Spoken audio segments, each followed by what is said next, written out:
Hello and welcome to week 10. My name is Mildred. This week we continue looking at MySQL administration, and this week wraps up the course MySQL fundamentals. In this lesson we're going to look at the binary log and the log format in MySQL. Now when we talk about binary logs, we are talking about the set of log files that records all of the changes that we make to the database. So data changes as well as the structure changes, and it also records the time that each statement took. So when we have a select statement, does not record this in the log because only queries that modify data are recorded. What we use the binary log files to do is for replication when we have changes. So we want to use it to send changes from master to replicas, or we want to replicate data between MySQL servers, or we want to recover data after backup for point in time recovery, and also to audit changes when we want to see what's changed and when it changed. Alright, so it records insert, update, delete, create, alter, drop statements. It also records all transaction commits and metadata like timestamp, server ID, thread ID, and it doesn't log, select, show, or read-only queries, or it does not also record temporary tables unless the tables are persistent. So we have three logging formats that MySQL supports. We have the statement-based login, we have the row-based login, and we have the mixed login that combines the statement-based and the row-based login. Now the statement-based login is a smaller log. It logs the actual SQL statement executed. The row-based login logs the actual row changes before and after value. It's more reliable for replication,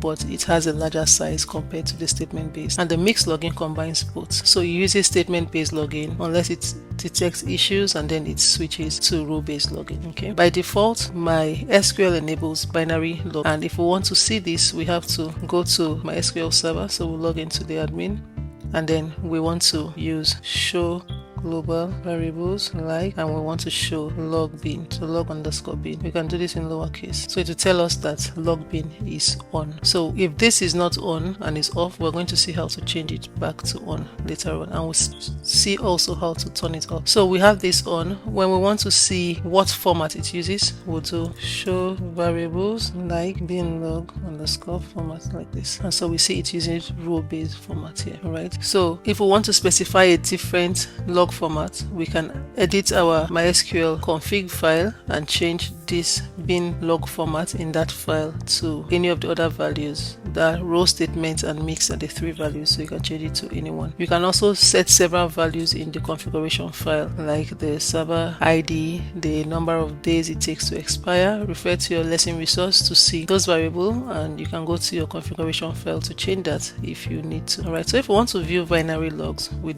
use show binary logs like this, and it shows us all of the log files that we have. So it tells us the log name, the file size, and if that file is encrypted. And so we can remove old logs. Let's say in our configuration file we want to store maybe only 10 files or 5 files, so it keeps deleting. Let's say we want to remove 3 and 4, right? We want to remove old logs, so we'll do purge binary logs to. Now we're going to specify the name of 5. When I specify 5, everything above 5 is what will be deleted. That's 3 and 4. So to bin log this, and then when I enter, it's going to say okay. I'll check the logs and we'll see that 3 and 4 is deleted. So this is how we delete log files. If you want to force MySQL server to close the current log file and open a new one, you can use flush binary logs, and when you do this, it is going to start using a new one. So we should see 11, the next sequence here, when we show binary logs and we have a new one because it closed the old one. Alright, so anytime you want to read binary log files, we have the MySQL bin log utility that we can use. So you will specify it like this: MySQL bin log / then you specify path to your file, and then / bin.001 or 00002. So this is how you specify it, the paths there. If you want to configure automatic cleanup and you don't want to use a manual cleanup like we use purge like this, you can set that bin log expire logs in your configuration file and set how long in seconds you want it to stay, and then you have the expire logs days to the number of days to set the automatic removal of files. errors. Alright, so because of the advantage of point-in-time recovery, the audit trail, and replication, this binary log is very important, and one of the limitations it has is just the increased disk space usage. It can affect your performance if you don't manage it properly, and then the statement-based logging can cause replication errors in some cases. Alright, you can disable this in your configuration file by setting so if you go to configuration file, you just put a value skip log bin like this, and it's going to, in lowercase, it's going to disable binary log there, and when you do that, you restart your MySQL service. So in summary, MySQL binary log is a crucial feature for replication, recovery, and for auditing, and it records all of the changes to the database, and it supports different formats: the statement, the row, and the mix, and you must manage this carefully to avoid storage issues. There is something else we have which will be important as you become a full stack developer, or even as a backend developer, and for those who want to become database administrator, you will go deeper into these topics. We have slow query logs, and a slow query log is MySQL feature that records SQL statements that takes longer than a defined threshold, and you define this threshold in long query time value in your configuration file to execute, and we normally use this for performance tuning and for query optimizations. So when you are writing your backend code and you have a lot of frequent reads and writes and operations in the database, you want to pay attention to your slow query log, and we use this to identify inefficient queries. We use it to detect queries that do not use indexes properly. We also use it to track queries causing database performance bottlenecks, and we also use it to optimize database schema queries and for our indexing strategies. If we want to check that, we do show variables like, in a pair of quotes, slow, and then I'll use %. So I want to show every variable like slow query, and it tells me slow query log is on, and it's telling me where the log file is located here. Okay, so if it's not on and it was off, you can set it on by saying set global slow query log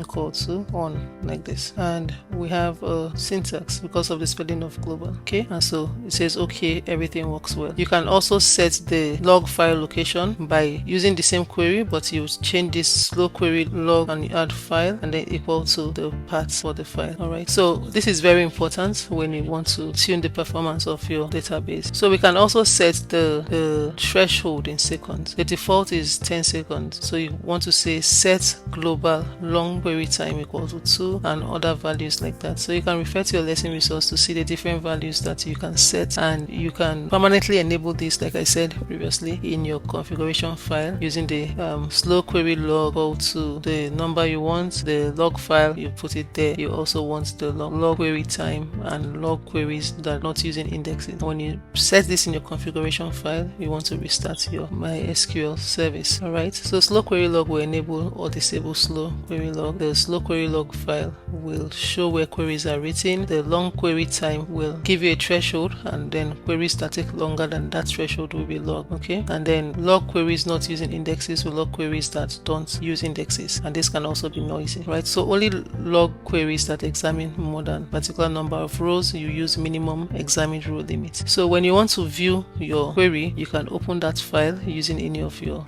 command line text editor to open that. So if I say, for instance, I want to view this, I can exit MySQL and say, I can say exit, and it might not display here, and maybe I'll say cat. So I use cat to open and display, and then the file location here. So I'll do this cat, and I'll do this, and it should open, and it says cat this permission denied. So I have to open this as an administrator. So if you're an admin, you have to get your path. Your path will be different from mine, so you have to take note of that. Alright, and every time you want to analyze, or instead of reading manually, you want to use tools, you can use my SQL dump slow tool, and refer to your lesson resource to see all of this. These are things you have to have knowledge of in the event you become a back-end developer, and you just want to have knowledge of the things that you can use for performance tuning. And for those who are going to move on to database administration, I can go deeper into these topics in a future advanced course. So your best practices is to keep long query time low. You should rotate logs regularly to avoid having a single huge file. You want to disable log queries not without using indexes in production, except if you are troubleshooting. You want to use analysis tools like MySQL dump slow, and if it's for PT query digest, is also another tool instead of the raw logs. And you want to combine with explain to optimize log queries. Okay, all right. So whenever you want to diagnose performance issue, especially when you're a backend developer, you want to take note of this. So in the next lesson, we're going to look at our backup and restore methods. Thank you, and see you in the next lesson.